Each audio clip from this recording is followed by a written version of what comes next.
Well, hello there, chums. It's I, Captain Steve, and EXO. And yeah, we're going to be looking at two bases in this episode, chums. Dutch66 and also Ruff House Gaming's base. So this is Ruff House's base. Now, the reason I'm featuring two is I think these might still be work in progress. I could be wrong. This could be the final thing, but yeah, I'll show you why I think they might be a work in progress. So let's just pop into camera mode. Oh my god, look at the big beastie over there. And he's right by this sort of squared out area over here. Now, I don't know whether this has been done with a terrain manipulator or something, but it looks geometrical, doesn't it? And the actual ground textures are freaking weird. I've never seen anything quite like it. I don't know whether this is terrain generated, but it's just odd. His base computer's there and his base is over here. So I didn't know whether he was going to extend out to here or if it was here originally and then he dismantled it and moved it over here. Not sure. So that's why I think this might be a work in progress. I could be completely wrong. This could be a finished article. It quite easily could be. Now I'm loving this. This is his vault room. It looks like a futuristic laundrette, and he does something like I think I do as well, where I colour the different vaults the same sort of colours as the materials I put in. So the red one, for example, would be full of like carbon and stuff like that, you know. But yeah. And I like the fact that the trade terminal is here by all the vaults, which makes it quite functional. It's quite easy to get to what you want and sell what you don't. And yep, I'm really liking how these sort of branched out landing pads are sort of staggered in the way that they are. They're sort of offset. They're not sort of just you know, square on. They're at diagonals, which I really like. And there's 3 landing pads here, so it's great for multiplayer. I'm liking the shape of this sort of entrance area here, and you've got like a little area you can sit, and the coffee table is sort of put at a diamond sort of angle. It's just all in nicely in keeping. There's 3 benches, there's 3 landing pads. It kind of works. It's really nice. I quite like the actual the layout. There's a teleporter here, so that's great functionality wise, and a save point along with a large refiner. Having save points near refiners is always good. I'm liking the little trophies on the desk here. This is kind of like a little welcome area. It's quite cool, but at the same time with a welcome area, you know, it's cool. It's very nice. It's very cool. I like the yellow ceiling, the red walls. It all just works. It looks nice. But yeah, I know Ruff House quite well, and yeah, I've just got a feeling that this is like the entrance and the welcome area done. But normally, yeah, he usually has like EXO Bay huts and stuff. Maybe you saw this new update with the EXO mech and thought, well, I'll wait and see, and then maybe build an EXO mech type garage or something. But yeah, even if this is the finished article, it's awesome. It's a great place to stop off, land, sort of do infantry management for Ruff House. So I'd imagine at the moment this serves Ruff House's purposes as a base, and yeah, it's a nice little residential quarters. And same with Dutch66's base. So I'm going to go over to Dutch66's base next, and his is very much the similar sort of thing. It seems to be a hub for them, like a base just for them, their own personal quarters. So yeah, I'll feature his as well. So I'll see you over at Dutch's base.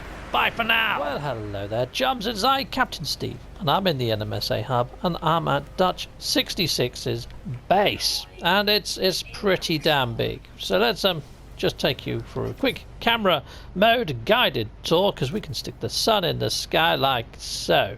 So right, when you first come here, you would notice it's got this tiered approach with the landing pads, which I quite like, and a load of staggered sort of mezzanines that take you from building to building. And yep, the buildings themselves are pretty cool in actual shape and design from the outside. It's got refiners, it's got a few vaults. It serves a purpose for Dutch66. I'm liking these sort of like little mini posts that show off some of the trophies that he's had or found in the verse. When you enter into some of these rooms though, I'm a little bit miffed. I mean, we've got a room just full of lights on a freaking wall, and we've got like one of these blueprint analyzers here. A lot of people usually stick them by like a tech desk or something, but there are tech desks here.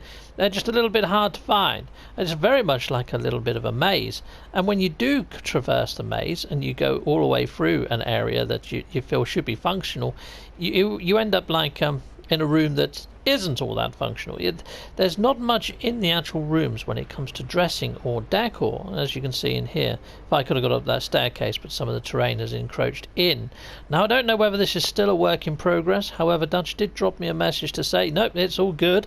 I just don't know whether he's finished uploading it. It's like here. It's like you walk around this mezzanine looking for a frickin' door because you think, oh, I'm going to go in there. But no, it's just structural. And you've got these girders that run the edge, but then they just stop here. So this is why I'm thinking this is still a work in progress, chums.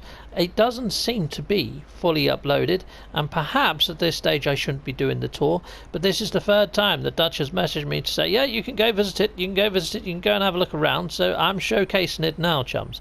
And there's a couple of tech desks there, yep, which was pretty cool, but I would have expected to see sort of, you know, the blueprint analyzer maybe here, or something to sort of build this out a little bit more, to make it look more of a functional type room for that actual occupant, if the occupant was there.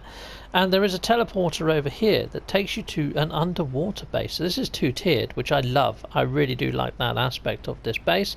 And when you go down into here, into the underwater area, it's the same sort of story. Although it's here, it doesn't seem very functional. There's not much in any of these cylindrical rooms. So I just don't think the Dutch has finished uploading this or finished working in it. Or if he has, and this is how he wishes his base to be, then that's totally fine. You know, there's no right or wrong way to do a base. But yeah, this is fantastic in the way that it's laid out, in a roundabout way. I mean, I got lost a couple of times, to be fair, though. But yeah, it's cool. It's a cool little base. And yeah, if you want to come visit it, the actual coordinates are in the bottom left-hand corner down there. Yeah, it's a good functional base. I quite like. It's like an outposty type thing. And yeah, very, very cool. Very nice. Very nice. So yeah, thanking you, Dutch66. This is a great little base. And yeah, I'm sure it's going to have some sort of rhyme or reason at some stage. But yeah, at the moment, it's just a place to call home, I think, for Dutch66. For his tech desks and maybe interacting with NPCs, doing daily missions and things like that. So yeah, awesome little base. Okay, well, you guys out there, you've been fantastic. And Dutch66, I'm going to give you an air grab, sir. There you go, air grab. Thank you for building in the NMSA hub, and it's awesome to have you here as a member. So welcome, Dutch66, to the hub. There you go. Well, thanking you. And yeah, that's it for now, guys. Goodbye for now. Goodbye. And if you wish to support the channel, you can via Patreon. There's a tier there for pretty much everyone, including ship models. Here are all the people that are getting ship models. And I also have other backers on Patreon with other perks. Go check out my Patreon if that appeals to you. And yes, I also have YouTube membership with various tiers, including the Christmas box for the highest of supporters. And here are those highest of supporters, thanking you, chums, thanking you. Or you can head on over to Teespring, grab some merch, get a funky mug or a t-shirt or a pair of socks. Or yeah, you can hit a like, a subscribe, or hit something on this screen and stay with Captain Steve that little bit longer. Or just don't skip my adverts, that throws revenue down my avenue. Thanks for watching.